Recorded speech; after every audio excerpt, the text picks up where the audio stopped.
Good evening all of you. BSc second year paper third. कल हमने पिछले अपनी वीडियो में हमने बताया था कि न्यूरॉन क्या है, न्यूरॉन से संबंधित आपको बताया था। आज हम बता रहे हैं टाइप्स ऑफ न्यूरॉन, न्यूरॉन के प्रकार। तो टाइप्स ऑफ न्यूरॉन में सबसे पहले हमने दिया types of neuron on the basis of function. Function के बेस पर न्यूरॉन कितने प्रकार के होते हैं, कितने टाइप के होते हैं। तो फंक्शन के बेस पर 3 प्रकार के होते हैं, सेंसरी न्यूरॉन, मोटर न्यूरॉन और इंटरमीडिएट न्यूरॉन। अब सबसे पहले बात करेंगे हम सेंसरी न्यूरॉन। सेंसरी न्यूरॉन ये सेंट्रल नर्वस सिस्टम में पाए जाते हैं, सेंट्रल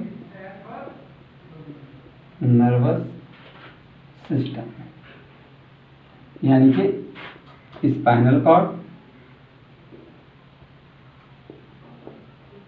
एंड ब्रेन।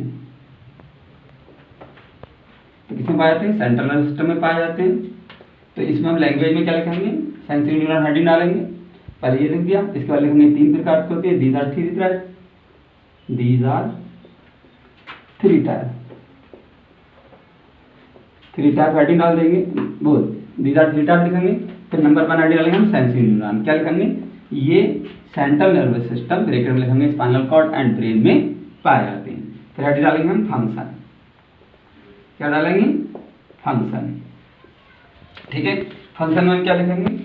ये इम्पल्स को, ये अब हेड डाल देंगे फंक्शन, तो क्या लिखेंगे? ये इम्पल्स को यानी कि जो इम्पल्स है, इम्पल्स को सेंट्रल नर्वस सिस्टम से, किससे? सेंट्रल नर्वस सिस्टम से सेंसरी ऑर्गन से कहाँ? सेंट्रल नर्वस सिस्टम तक ले जाते हैं। तो ये इम्पल्स को क्या करेंगे? सेंसरी ऑर्गन से सेंट्रल नर्वस सिस्टम तक ले जाएंगे। तो यानी कि पहले हम सेंसरी न्यूरॉन में लिखेंगे, सबसे पहले उसकी हेडिंग के अंदर क्या लिखेंगे? ये सेंट्रल नर्वस सिस्टम में पाए जाते हैं। फंक्शन में क्या लिखेंगे? ये इम्पल्स को, इम्पल्स हो गई कहाँ से? सेंसरी ऑर्गन से सेंट्रल नर्वस सिस्टम तक लेकर जाते हैं। ठीक है, नंबर 2। हाँ, दूसरी चीज, इस जो लेकर जाते हैं इसलिए इन्हें अफरेंट न्यूरॉन भी कहते हैं, अफरेंट न्यूरॉन भी कहते हैं। क्लियर? दूसरा है हमारा मोटर न्यूरॉन। ये भी सेंट्रल नर्वस सिस्टम में पाए जाते हैं, सेंट्रल नर्वस सिस्टम में पाए जाते हैं। ठीक है, ये इसमें भी क्या लिख रहा है हमें? मोटर न्यूरॉन हेडिंग डाल देंगे और लिख देंगे ये भी सेंट्रल नर्वस सिस्टम में पाए जाते हैं। लेकिन फंक्शन में क्या लिखेंगे? इसमें फंक्शन हेडिंग डालेंगे। फिर क्या डालेंगे? फंक्शन। इसमें ये उल्टा करेंगे, ये इम्पल्स को सेंट्रल नर्वस सिस्टम से, किसे? इम्पल्स को सेंट्रल नर्वस सिस्टम से सेंसरी ऑर्गन तक लाते हैं।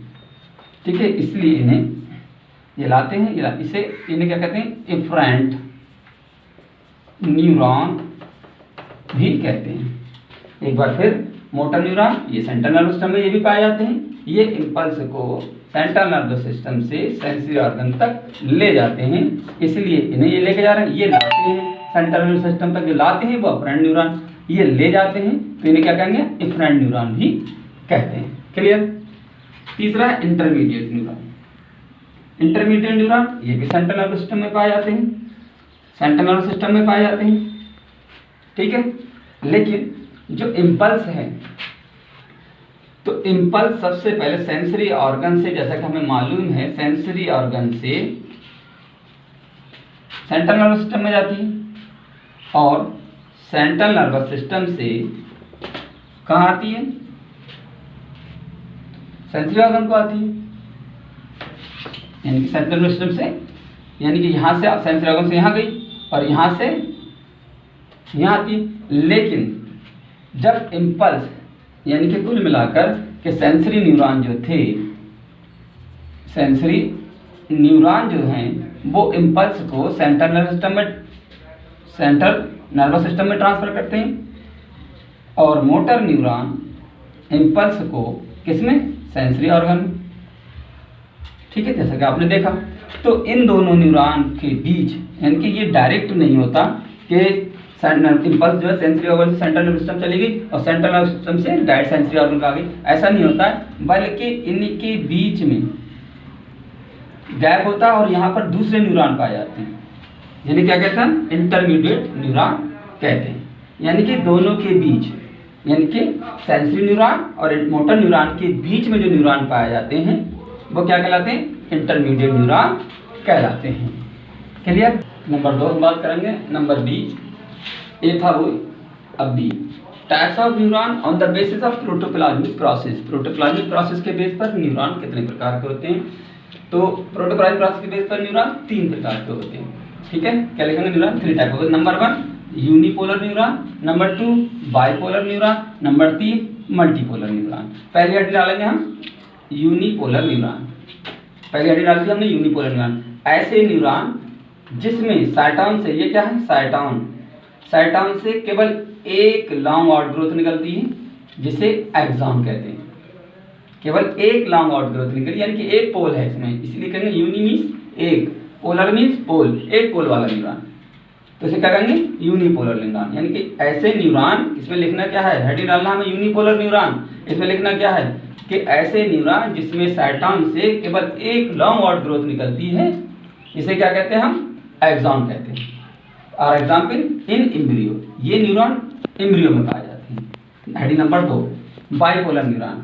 ऐसे न्यूरॉन जिसमें साइटॉन से 2 आउटग्रोथ निकलती हैं जो एक दूसरे के अपोजिट होती हैं, एक दूसरे के अपोजिट होती हैं। साइटॉन से कितनी वो निकल रही है, 2 आउटग्रोथ एक दूसरे के अपोजिट हैं। एक ऊपर की ओर जो साइड में छोटी होती है जिसे डेंड्राइट कहते हैं, एक लॉन्ग नीचे की ओर जिसे क्या कहेंगे, साइड में लॉन्ग होगी, जिसे एक्सॉन कहते हैं। तो इसमें लिखेंगे ऐसे न्यूरॉन जिसमें साइटॉन से 2 आउटग्रोथ निकलती हैं जो एक दूसरे के अपोजिट होती है। एक स्मॉल होती है जिसे डेंड्राइट कहते हैं, एक लार्ज होती है जिसे एक्सॉन कहते हैं।